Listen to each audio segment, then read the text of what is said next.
ഏതാണ്ട് അടുത്ത കാലഘട്ടത്തിൽ ചെയ്ത ഒരു സിനിമയായിരുന്നു മണിച്ചിത്രത്താഴ്. അതെ, അതിൽ ഈ ഒരു ഹൊറർ എന്ന് പറയാൻ പറ്റില്ല, ഒരു മിസ്റ്ററിയാണ്.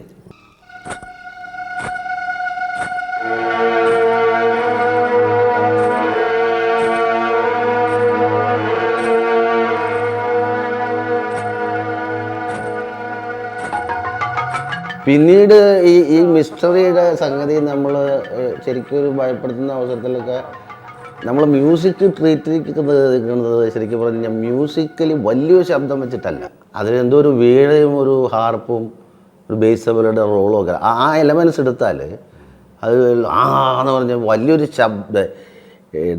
ഡൈനാമിക്സിൽ നോക്കുമ്പോൾ അത് വളരെ പതിഞ്ഞ ശബ്ദമാണ്.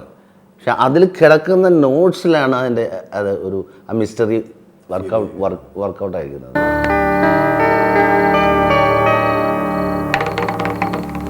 ഈ സിനിമയിൽ റീ റെക്കോർഡിങ്ങിന് അദ്ദേഹം ഉപയോഗിച്ചിരിക്കുന്ന ഇൻസ്ട്രുമെൻറ്റ്സ്, അതിൻ്റെ സിറ്റുവേഷൻ അനുസരിച്ച് അദ്ദേഹം യൂസ് ചെയ്തിരിക്കുന്ന അതിൻ്റെ ഇമോഷണൽ കണ്ടൻറ്റിന് വേണ്ടിയിട്ട് അദ്ദേഹം ഉപയോഗിച്ചിരിക്കുന്ന സംഗീതം, അത് എന്താ പറയുന്നത്, ഇന്ത്യൻ സിനിമയിൽ തന്നെ ഒരു പക്ഷേ ആ ഒരു ടോൺ സെറ്റ് ചെയ്തിരിക്കുന്ന വേറൊരാൾ. അത്തരത്തിൽ പറയുമ്പോൾ മലയാളം എന്ന് പറയുന്നത് വളരെ ചെറിയൊരു ഇൻഡസ്ട്രിയാണ്. ഇതിനകത്തൊരു ഷൂ സ്ട്രിങ് ബഡ്ജറ്റിൽ നിന്നുകൊണ്ടാണ് ഒരു വർഷം ഇത്രയധികം സിനിമ ചെയ്യുമ്പോഴും ഗാനവിഭാഗത്തിലും അതിൻ്റെ റീ റെക്കോർഡിംഗ് വിഭാഗത്തിലും ക്വാളിറ്റി ചോർന്നു പോകാതെ ജോൺസൺ പ്രവർത്തിച്ചിരിക്കും.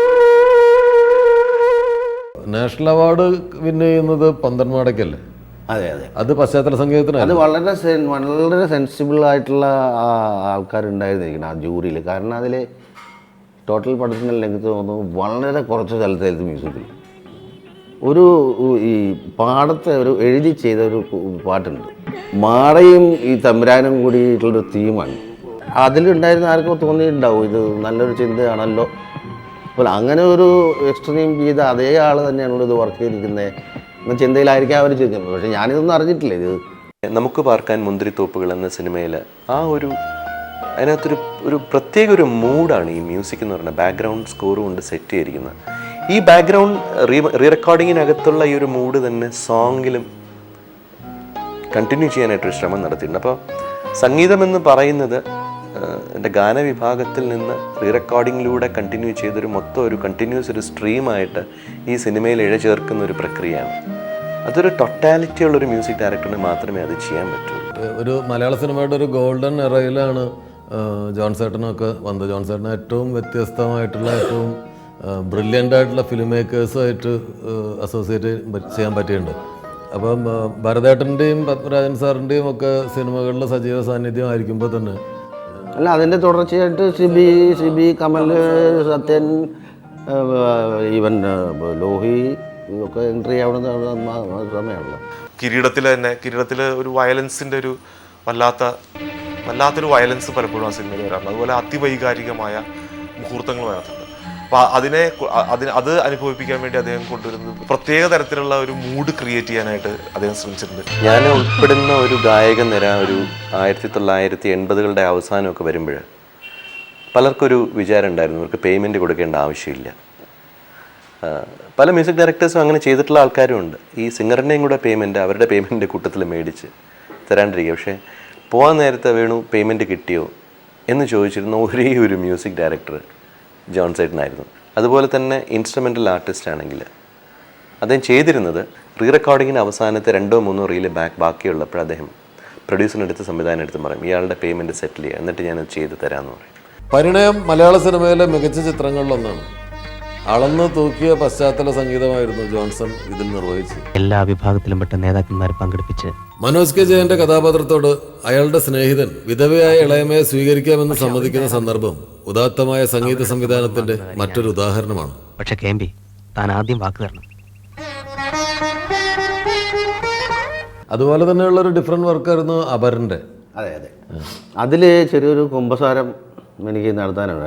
എന്താ വെച്ചാൽ, പക്ഷേ അത് ആക്ച്വലി തമസ് എന്ന് പറഞ്ഞിട്ടൊരു, അത് ഫീച്ചർ ഫിലിമായിട്ട് ഇറങ്ങിയാണോ എന്തോ എന്ന് അറിയില്ല, സീരിയലായിട്ട് ദൂരദർശൻ അത് വന്നിട്ട് പിന്നീട്. പക്ഷെ അതിൻ്റെ പാറ്റേൺ ഏകദേശം എനിക്ക് ഭയങ്കരമായിട്ട് ഇഷ്ടമായി. അതിൻ്റെ ഈ ഒരു കളി കൊള്ളാമല്ലോ. വനരാജ് ഭാട്ടിയായിരുന്നു. അതെ, അയാൾ വെസ്റ്റേൺ മ്യൂസിക് നന്നായി തിയറിയൊക്കെ നന്നായി പഠിച്ചാണെന്ന് പിന്നീട് അറിഞ്ഞൂടാ. പക്ഷെ അതിൻ്റെ ഒരു വേറൊരു ഫോമിലാണ് നമ്മൾ മെയിൻ തീം ഉപയോഗിച്ചിരിക്കുന്നത്. ആഡ്ലിബ് ഫോർമാറ്റ് എനിക്ക് വർക്ക് ചെയ്യാൻ തോന്നാൻ കാര്യം ഈ എൽ വൈദ്യനാഥിന്. അപ്പോൾ ഞാനപ്പോൾ ആ സീസണിൽ രാജൻ നാഗേന്ദ്ര എന്ന് പറഞ്ഞ ഒരു ഫേമസ് മ്യൂസിക് ഡയറക്ടർ ഡ്യൂ ആണ് കന്നഡത്തിലെ. അപ്പോൾ അവിടെ പ്ലേ ചെയ്യാൻ പോകാറുണ്ട്. അപ്പം വൈദ്യാണ് അവിടുത്തെ ആൾ. അയാളാണ് ഈ ആഡ്ലിബ് കറക്റ്റായിട്ട് അതിൻ്റെ സിംപ്ലിഫൈഡ് ഫോമിൽ ഈ ഇത്ര എഫക്റ്റീവായിട്ട് ഞാനത് ഒബ്സർവ് ചെയ്തത്. അവിടെ എനിക്കതിൻ്റെ ഒരു ശരിക്കും നമ്മൾ പറഞ്ഞാൽ ഇൻസ്പയർ ചെയ്യാന്ന് പറഞ്ഞാൽ അവിടെ നിന്നാണ് ശരിക്കും ഇൻസ്പിറേഷൻ. മലയാളത്തിലെ ഏറ്റവും തിരക്കേറിയ സംഗീത സംവിധായകനായിരിക്കുന്ന കാലഘട്ടത്തിൽ പോലും ദേവരായ മാസ്റ്റർ പ്രിയ ശിഷ്യനായിരുന്ന അർജുന മാസ്റ്റർ പാട്ടുകൾക്ക് വേണ്ടി ഈ ഓർക്കസ്ട്രേഷൻ കണ്ടക്ട് ചെയ്യാനും റീ റെക്കോർഡിങ്ങിൽ അദ്ദേഹത്തിൻ്റെ സഹായിയായി പ്രവർത്തിക്കാനുമുള്ള ഗുരുത്വവും ജോൺസൺ കാണിച്ചിരുന്നു.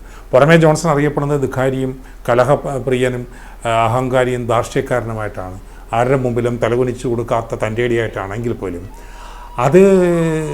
അതിൽ ഒരു പരിധിവരെ സത്യങ്ങൾ ഉണ്ടായിരിക്കുമ്പോൾ തന്നെ അതിന് വിരുദ്ധമായ മറ്റൊരു വശം കൂടെ ജോൺസൻ്റെ മനസ്സിൽ ആർദ്രതയിൽ ആർജവമായി ബാക്കി നിന്നിരുന്നു.